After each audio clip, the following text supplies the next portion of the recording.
बिस्मिल्लाहिर्रहमानिर्रहीम। अस्सलाम वालेकुम फ्रेंड्स। आज मैं मटन से बहुत ही ज़बरदस्त रेसिपी बना रही हूँ क्योंकि मैं इसमें दूध का इस्तेमाल कर रही हूँ। इसका जायका इतना मुनफरिद और मज़े का होता है कि आप रेस्टोरेंट के खाने भूल जाएंगे जब आप ये घर पर बनाएंगे। तो इसके लिए आपने रेसिपी को कंप्लीट वॉच करना है। तो चलिए स्टार्ट करते हैं। तो सबसे पहले एक कढ़ाई लेंगे, इसके अंदर हाफ कप ऑयल डालेंगे, 2 मीडियम साइज़ की बारीक चॉप की हुई प्याज डालेंगे और इसको लाइट गोल्डन ब्राउन हम फ्राई करेंगे।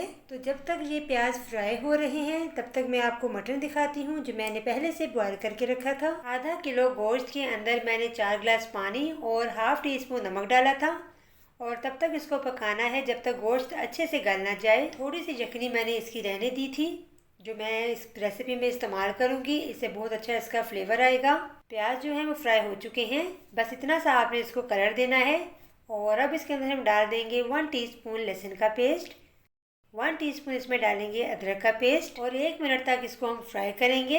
तो जब तक ये फ्राई हो रहे हैं आप जल्दी से मेरे चैनल को सब्सक्राइब कर लीजिए और साथ ही लगे बेल आइकन के बटन को भी दबाइए ताकि मेरी आने वाली नई नई रेसिपी सबसे पहले आप तक पहुंचे। तो ये अच्छे से फ्राई हो चुके हैं, बहुत ज़बरदस्त इसकी खुशबू आ रही है। और अब इसके अंदर हम डाल देंगे टमाटो प्यूरी। 2 दरमियाने साइज़ के मैंने टमाटर लिए थे जिनको मैंने बॉयल करके उसका छिलका उतार लिया था और फिर उसको मैंने ग्राइंडर में ग्राइंड कर लिया था। इसको हम मसाले में डाल के फ्राई करेंगे चंद सेकंड्स के लिए। इस तरह से टमाटर प्यूरी आप इसमें लाजमी डालिएगा, इससे फ्लेवर बहुत मज़े का हो जाएगा। अब इसके अंदर हाफ टी स्पून नमक डालेंगे क्योंकि नमक मैंने पहले गोश्त बॉयल करते हुए भी डाला था। हल्दी डालेंगे 1 टीस्पून, काली मिर्च डालेंगे पिसी हुई 1 टीस्पून। इसको अच्छे से मिक्स करेंगे। मसाले की अच्छी बुनाई के लिए हम इसमें 2 से 3 चम्मच पानी डालेंगे और साथ ही इसके अंदर 1 टीस्पून डालेंगे पिसा हुआ सूखा धनिया और 1 टीस्पून डालेंगे पिसा हुआ गरम मसाला। अब इसको हम भूनेंगे और साथ इसके अंदर डाल देंगे मटन जो मैंने पहले से बॉईल करके रख लिया था। यखनी का जो पानी था वो मैंने अलग कर लिया है और गोश्त को हम मसाले में डालकर 5 मिनट तक भूनेंगे। मीडियम फ्लेम पर इसको फ्राई करेंगे, ना ही आपने इसका फ्लेम स्लो रखना है और ना ही आपने इसका फ्लेम हाई रखना है। नॉर्मल फ्लेम पर आपने इसको फ्राई करना है। इसको फ्राई करते हुए हम साथ इसमें डालेंगे दही, आधी प्याली दही लेंगे।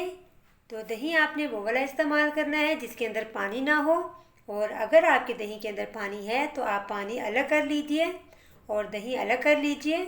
इसे मिक्स करेंगे और लास्ट में हम इसके अंदर डालेंगे इसका ख़ास इंग्रेडिएंट दूध।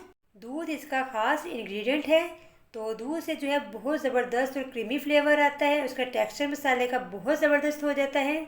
और साथ ही जो यखनी बची हुई थी वो भी हम इसमें डाल देंगे। दूध डालने के बाद आपको ना ही इसमें क्रीम डालने की ज़रूरत है और ना ही इसमें कोई और चीज़ ऐड करने की ज़रूरत है। और अब हम इसको मिक्स करेंगे और कवर कर देंगे और मीडियम फ्लेम पर हम इसे पकाएंगे ताकि जो इसमें दूध और यखनी हमने डाली है वो ड्राई हो जाए और ऑयल जो है वो ऊपर आ जाए।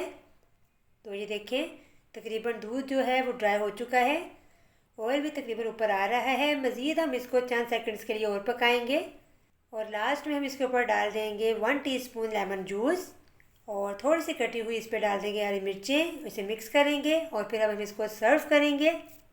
यकीन जानिए ये रेसिपी इतनी मज़े की बनती है कि आप उंगलियां चाटते रह जाएंगे और कोई भी घर वाला आपकी तारीफ़ किए बगैर नहीं रह सकेगा। तो आप मेरे तरीके से इस रेसिपी को ज़रूर ट्राई कीजिए। तो चलिए हमारी कढ़ाई जो है वो रेडी है, अब हम इसे सर्व करते हैं।